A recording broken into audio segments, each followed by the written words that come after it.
Hello everyone. आज हम लोग बात करने वाले हैं केंद्र राज्य संबंध में विधायी संबंधों की। किस तरीके से केंद्र और राज्य के बीच में विधायी संबंध एस्टैब्लिश होते हैं और उनका क्या महत्व है, अब वो किस तरीके से एक दूसरे के लिए काम करते हैं। आज हम इस पे बात करेंगे किस तरीके से संविधान में इसके प्रोविजंस हैं। तो सबसे पहले हमें ये समझना पड़ेगा कि हमारा जो संविधान है वो संघीय स्वरूप का है।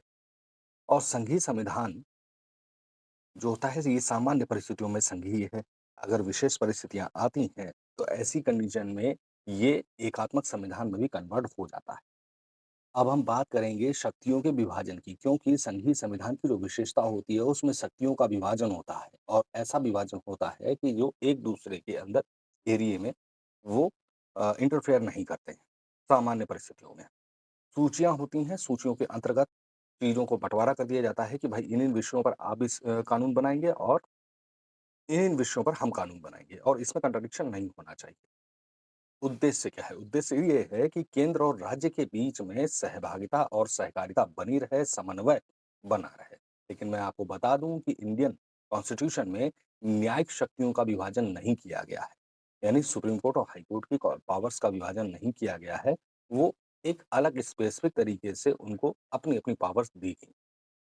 उसके बाद केंद्र और राज्य संबंधों का विभाजन का प्रक्रिया क्या है? जैसे समझने के लिए अगर हम समझते हैं तो विधायी संबंध, प्रशासनिक संबंध और वित्तीय संबंध 3 तरीके से इसको डिवाइड किया गया है। आज हमने बात करनी है कि विधायी संबंध किस तरीके के हैं। हम बता दें कि कैनेडियन मॉडल है। कनाडा के संविधान से लिया गया है और भारतीय संविधान में अनुसूची 7 भाग 11 अनुच्छेद 245 से 255 के बीच में इनको डिफाइन किया गया है और 5 ऐसी परिस्थितियां हैं, असाधारण परिस्थितियां हैं, जिसके लागू होने पर संसद राज्य सूची में विषय पर कानून बना सकती है। ठीक है? उस पर भी हम आज बात करते हैं। तो चलिए इलैबोरेट करते हैं चीज़ें क्या हैं। समझने के लिए विधायी संबंधों को 4 हिस्सों में डिवाइड कर लेते हैं। सबसे पहले केंद्र और राज्य विधान का विस्तार क्षेत्र क्या रहेगा? विधायी विषयों का बँटवारा, राज्य क्षेत्र में संसदीय विधान, संसद के कानून का विस्तार क्या रहेगा? राज्य विधान शक्ति पर संसद का नियंत्रण क्या रहेगा? अब अगर हम सबसे पहला पॉइंट उठाते हैं तो केंद्र और राज्य का विधान का विस्तार क्षेत्र क्या है? देखिए, हम जानते हैं कि संसद जो भी कानून बनाती है वो पूरे देश पर लागू कर सकती है या किसी भाग पर लागू कर सकती है और कुछ कंडीशंस के साथ केंद्र शासित प्रदेश में भी लागू हो सकता है। मे भी कोई कंडीशन हो, यानी जिन्हें हम कहते हैं कि शर्त और या बिना शर्त। अब इसमें हमने ये बात क्यों कही? क्योंकि देखिए कुछ ऐसे एरिये हैं जहाँ पर राष्ट्रपति की अप्रूवल लेना ज़रूरी होता है कि यहाँ पर ये कानून लागू किया जाए या नहीं किया जाए। उसमें थोड़ा-सा राज्य की सहमति वगैरह ये सब चीज़ें की आवश्यकता पड़ती है। अगर हम नॉर्थ ईस्ट के एरिया की बात करें, असम की बात करें, तो उन जगहों पर ऐसी कंडीशन होती है कि हो सकता है कि वहाँ पर ऐसे कानून सूटेबल ना हो, वहाँ पर जनजातीय क्षेत्र है। तो वहाँ पर वो लागू भी हो सकते हैं, वो नहीं भी लागू हो सकते हैं। ये संसद जब कानून बनाएगी उसी समय बता देगी कि वहाँ लागू हो रहे हैं या नहीं हो रहे हैं। ठीक है? आपने देखा होगा जब भी कानून बनता है तो उसमें लिखा होता है कहीं पर कि इन-इन राज्यों को छोड़कर या इन-इन क्षेत्रों या स्वायत्त जिलों को छोड़कर। अब दूसरे पॉइंट पर अगर हम राज्य की बात करते हैं तो राज्य भी पूरे राज्य के लिए या उसके किसी भाग के लिए वो कानून बना सकता है। ये चीज़ क्लियर है। लेकिन जब हम वित्तीय संबंध पढ़ेंगे, तो उसमें हम एक जगह पर ये भी पढ़ेंगे कि एक राज्य दूसरे राज्य के लिए कानून बना सकता है, लेकिन इसके लिए प्रायर कंडीशन हमें राष्ट्रपति की सहमति की आवश्यकता पड़ती है। यानी काउंसिल ऑफ मिनिस्टर को हमें बताना पड़ता है कि भाई इस चीज़ों के लिए हम और उसके बाद संसद उसका विधान करती है। ठीक है? अब तीसरी इसमें जो विधान बनाने की जो ताकत है, शक्ति है, वो एक्स्ट्रा टेरिटोरियल लेजिस्लेशन के अंतर्गत आती है। यानी अतिरिक्त क्षेत्रीय विधायन। अतिरिक्त क्षेत्रीय विधायन में केवल संसद ही है जिसको कानून बनाने की पावर होती है, राज्य इसमें कानून नहीं बना सकता है। जैसे कि एनआरआई और ओसीआई जैसे क्षेत्र हो गए, यानी भारतीय नागरिकता को लेकर या विश्व में भारत की कहीं पर कोई संपत्ति हो उसको लेकर। अब संपत्ति का संबंध क्या है? भारत से बाहर कैसे कोई संपत्ति हो सकती है? कोई युद्धपोत हो सकता है, जलियान हो सकता है, भारत की ही संपत्ति है, वो उसके लिए कानून बना सकती है। आप जब आईपीसी वगैरह पढ़ते हैं तो उसमें पता लगता है कि मर्डर अगर किसी पर्टिकुलर युद्धपोत पर हुआ है या जलपोत पर हुआ है, वेसल्स पर हुआ है, तो उस पर भारतीय कानून लागू होता है। एम्बेसी में यही है। एम्बेसी भी जहाँ पर भी अगर हमारे भारत की एम्बेसी अमेरिका में है, तो उतने एरिया वो इंडिया का समझा जाता है। ठीक उसी तरीके से जब भारत के अंदर अमेरिका की अगर एम्बेसी है, तो उतना एरिया वो अमेरिका का समझा जाएगा। ठीक है? तो उसी तरीके से ये भारत विश्व में भारत की संपत्ति को लेकर कहा गया या बहुत सारी अधिकृत संपत्तियाँ हो सकती हैं या कोई लीज़ पर ली हुई संपत्ति हो सकती है। बहुत सारी चीज़ बातें होती हैं, जब हम इसको और भी इलैबोरेट करेंगे। तो ये हमारा पहला पार्ट हो गया विस्तार क्षेत्र। विस्तार क्षेत्र के बाद अगर हम बात करते हैं बँटवारे की। अब हम बँटवारे की जब हम बात करते हैं तो उसमें हमें 3 सूचियाँ मिलती हैं, संघ सूची, राज्य सूची और समवर्ती सूची, ठीक है? संघ सूची के अंतर्गत 97 मूल विषय हैं और वर्तमान में ये 98 हैं और इस पर केवल और केवल संघ ही कानून बना सकता है। दूसरा है राज्य सूची। राज्य सूची के अंतर्गत टोटल मूल में 66 विषय थे और बाद में ये हो गए 61 यानी इसमें 5 विषय कम हो गए। 5 विषय कौन से कम हुए? जो कि 42वें संविधान संशोधन द्वारा 5 विषय समवर्ती सूची में डाल दिए गए। और राज्य सूची में भी जैसा कि संघ सूची में संघ कानून बनाती है, राज्य सूची में केवल का राज्य ही कानून बना सकता है। समवर्ती सूची में दोनों मिलकर बनाते हैं, राज्य और केंद्र आपसी सहमत से, आपसी कोऑर्डिनेशन से। तो जब दोनों कानून यहाँ पर बनाते हैं, तो उसको लागू भी दोनों लोग मिलकर करते हैं, ठीक है? या फिर केंद्र कह सकता है कि आप इस पर लागू करें। मूल में 47 विषय थे, वर्तमान में 52 विषय हो चुके हैं। अब 42वें संविधान संशोधन में 5 विषय कौन से ऐसे थे जो राज्य सूची से उठ के हमें समवर्ती सूची में मिले? शिक्षा, वन, नापतौल और वन्यजीव एवं पक्षी संरक्षण। वन्यजीव अधिनियम आपने पढ़ा होगा जो 1972 में बना था, ये समवर्ती सूची का ही एक विषय है। और न्याय में न्याय प्रशासन की बात हो रही है जिसमें कि सुप्रीम कोर्ट और हाई कोर्ट को छोड़कर जो अधीनस्थ कोर्ट हैं, उनके बारे में बात हो रही है। अब चौथा पॉइंट हम उठाते हैं तो संसद जो है संघीय क्षेत्र जैसा कि मैंने बताया केंद्र शासित वाला, संघीय क्षेत्र या अधिकृत क्षेत्र के बारे में भी कानून बना सकती है, भले ही वो राज्य सूची का विषय ही क्यों ना हो। अब अधिकृत क्षेत्र यहाँ हम समझाते हैं, संघीय क्षेत्र तो हम पहले बता चुके हैं। तो अधिकृत क्षेत्र का मतलब ये होता है कि मान लीजिए कि जब बांग्लादेश के साथ हमारा संबंध समझौता हुआ था, तो उसमें बहुत सारे ऐसे एरिये थे जो डिफरेंट डिफरेंट राज्यों में जुड़े थे, ठीक है? कुछ बंगाल में जुड़े थे। तो अब वो अधिकृत क्षेत्र हो गया। अब अधिकृत क्षेत्र के लिए अभी वहाँ कोई पर्टिकुलर सरकार नहीं है, पूरी तरीके से वो एस्टेब्लिश शहर हुआ नहीं। तो वहाँ के लिए संसद कानून बनाएगी राज्य सरकार से कोऑर्डिनेट करते हुए, ठीक है? तो अधिकृत क्षेत्र का मतलब यहाँ पर ये है। उसके बाद जीएसटी की हम बात करें तो 101वें संविधान संशोधन 2016 के द्वारा जीएसटी संसद और राज्य ये दोनों जीएसटी पर कानून बना सकते हैं। इसमें मुख्यतः जो है आईजीएसटी का आप मतलब समझिए कि जब आईजीएसटी की बात होती है तो संसद इस पर कानून बना सकती है। आईजीएसटी हम जानते हैं कि 2 राज्यों के बीच में जब ट्रेड होता है तो उन 2 राज्यों के बीच जो टैक्स लगेगा, उसको हम आईजीएसटी कहते हैं, ठीक है? तो ये आईजीएसटी वहाँ लगता है। जैसे सीजीएसटी होता है, सीजीएसटी केंद्र का है, एसजीएसटी होता है, एसजीएसटी स्टेट का है, ठीक है? 9-9% किसी-किसी पे 7-7% इस तरीके से लगते हैं, डिफरेंट-डिफरेंट टाइप के लगते हैं। तो ये अपनी कैटेगरी है वो अलग-अलग है। तो उस हिसाब से यहाँ पर संसद कानून बना सकती है दोनों के लिए। अब आते हैं अवशिष्ट सूची में, तो शक्तियाँ हैं, केवल संसद को के अधिकार है इस पर कानून बनाने का। ये क्या चीज़ है? अचानक उत्पन्न होने वाली विषय होते हैं। जैसे कि जब संविधान लागू हो रहा था तो उस समय पर बहुत सारी चीज़ें, बहुत सारे विषय नहीं थे। एटॉमिक पावर से रिलेटेड नहीं था। आज तो अब एआई भी शुरू हो गया है, तो ऐसे जो क्षेत्र हैं, ये क्या है? अवशिष्ट हैं, अचानक उभरे हुए चीज़ें हैं, जो इन्वेंशन के थ्रू, आविष्कार के थ्रू हमारे सामने आए। तो ऐसे जब कोई विषय आएँगे, तो उस पर संसद ही कानून बना सकती है, राज्य उस पर कानून नहीं बनाएगा। उसके बाद ये एग्ज़ाम में पूछा गया एक क्वेश्चन है कि अवशिष्ट शक्तियाँ यूएसए में किसके पास हैं? यूएसए में मैं बता दूँ राज्य के पास है, ठीक है? और एक क्वेश्चन और पूछा गया था कि भारत सरकार अधिनियम 1935 में अवशिष्ट शक्तियाँ किसके पास थी? तो यहाँ पर आंसर है गवर्नर जनरल। गवर्नर जनरल के पास अवशिष्ट शक्तियाँ थीं। ये बात ध्यान रखिएगा, ये बहुत ज़रूरी चीज़ है। जब भारत सरकार अधिनियम 1935 बना था तो उसमें 3 अनुसूचियाँ थीं हमारी, संघीय, प्रांतीय और समवर्ती, ठीक है? लेकिन अवशिष्ट शक्ति गवर्नर जनरल को दी गई थी। तो ये हमारा पॉइंट हुआ।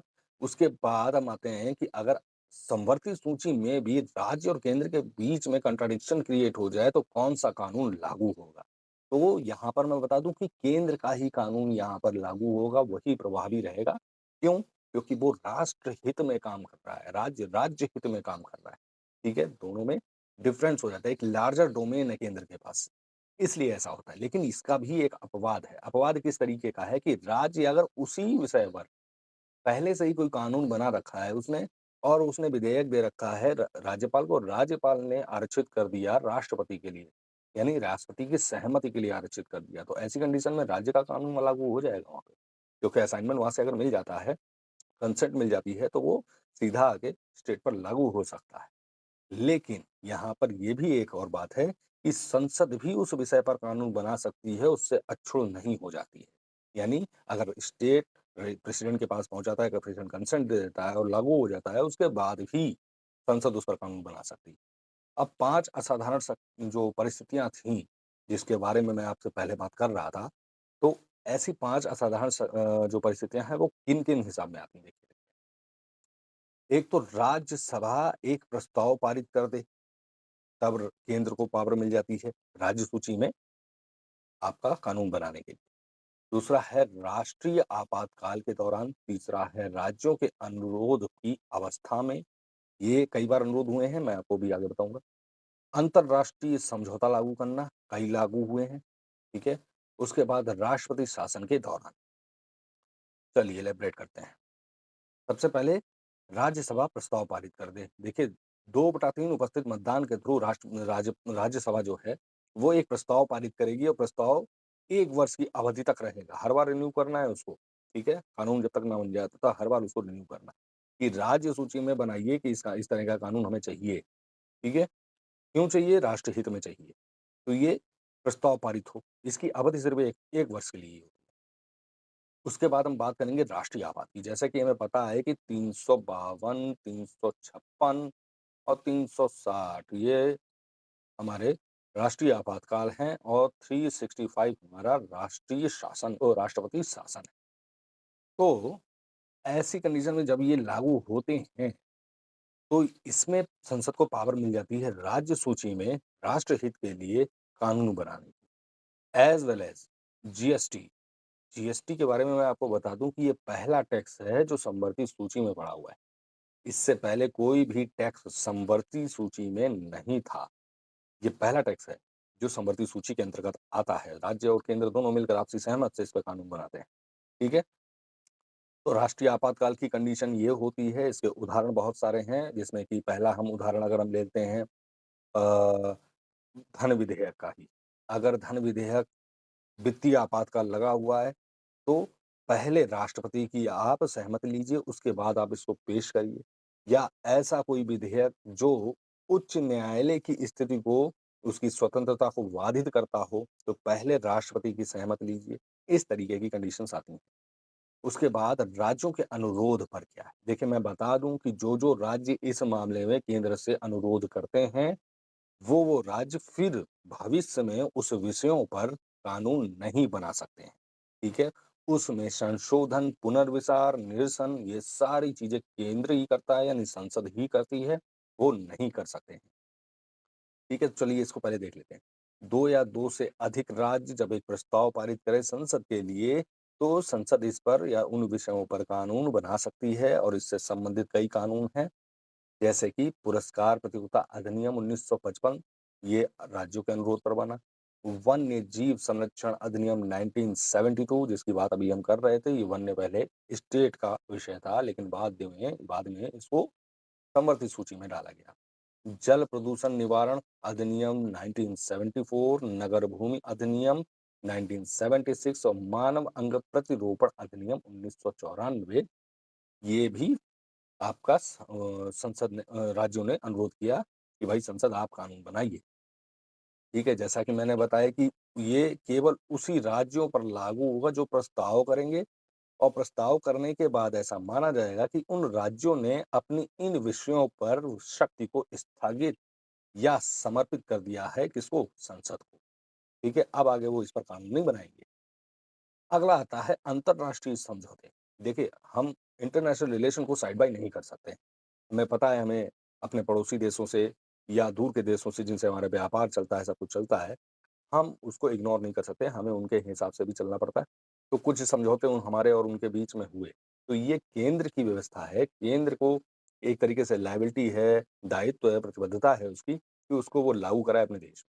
अब इसमें एग्ज़ाम्पल है जैसे जेनेवा समझौता अधिनियम 1960 का है, ठीक है? संयुक्त राष्ट्र का जो अधिनियम है 1947 का है। तो इस तरीके के जो अंतर्राष्ट्रीय समझौते होते हैं, उनको लागू करना, पॉल्यूशन से संबंधित, जलवायु से संबंधित, जी20 और दुनिया भर की ट्रेड से संबंधित समझौते, ये सारी चीज़ जितने भी समझौते होते हैं, केंद्र सरकार लागू करती है राज्यों पर कि राज्य भी इसको लागू करे अपने यहाँ। ये बाध्यकारी है, ठीक है? और कारण इसका क्या है? दायित्व और प्रतिबद्धता के लिए। अब आ जाते हैं राष्ट्रपति शासन पर।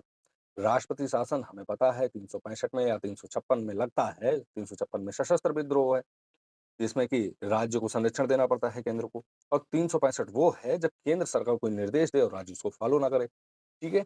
तो ऐसी कंडीशन में क्या होगा कि राष्ट्रपति शासन में अच्छा यहाँ पर एक चीज़ और मैं बता दूँ कि राष्ट्रपति शासन अगर समाप्त हो जाता है, सपोज़ दैट किसी स्टेट के अंदर 1 साल के लिए राष्ट्रपति शासन लगा, उसी बीच, उसी दौरान एक कोई कानून बना, अब राष्ट्रपति शासन खत्म हो जाता है, तो क्या वो कानून लागू रहेगा या नहीं रहेगा? लागू रहेगा।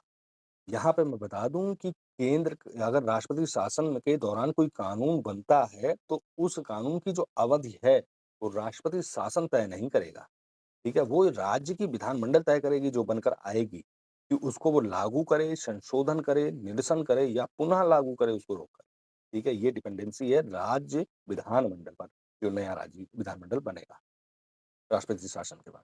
तो ये क्वेश्चन आता है भाई, आईएएस का भी क्वेश्चन आया हुआ है, तो इसको आपको ध्यान में रखना है।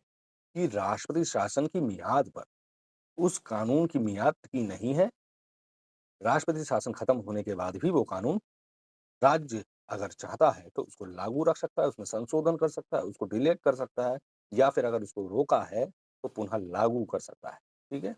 नाउ नेक्स्ट अब आते हैं राज्य विधानमंडल पर केंद्र का नियंत्रण किस तरीके से होता है। हमें पता है राज्यपाल केंद्र का एजेंट है, महामहिम है, लेकिन केंद्र के द्वारा ये अपॉइंट किए जाते हैं स्टेट में कि वो भाई यहाँ की जो प्रशासनिक है, विधायी है, उन सब क्रियाओं के बारे में, उन सब चीज़ों के बारे में राष्ट्रपति को रिपोर्ट दे, राष्ट्रपति जब भी माँगे।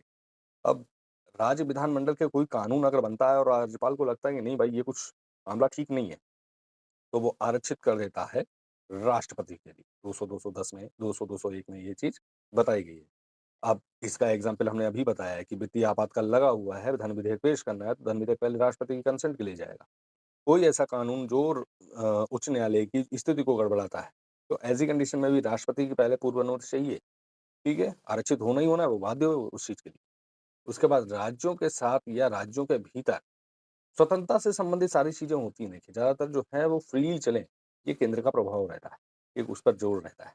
अब ट्रेड एंड कॉमर्स की अगर हम बात करते हैं, अगर उस पर किसी प्रकार की स्वतंत्रता पर बाध्यता प्रतिबंध लगता है, तो ऐसे कानून लागू करने से पहले या उसको पेश करने से पहले राष्ट्रपति की पूर्व अनुमति की आवश्यकता होती है।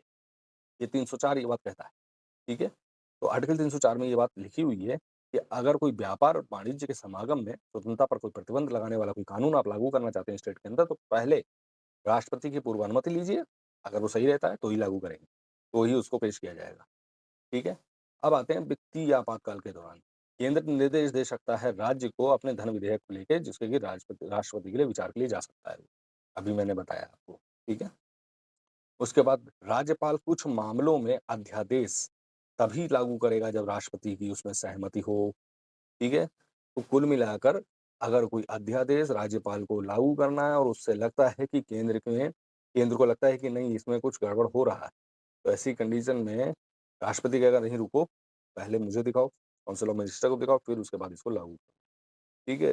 तो ये टोटल हमारे विधायी संबंध हैं, सरल शब्दों में ऐसे ही समझा के। अगर आपको अच्छा लगा हो तो प्लीज़ लाइक और सब्सक्राइब ज़रूर करिएगा और अंतर्राष्ट्रीय संबंधों की जब हम बात कर रहे थे उस समय, तो उसमें कई कानून हैं।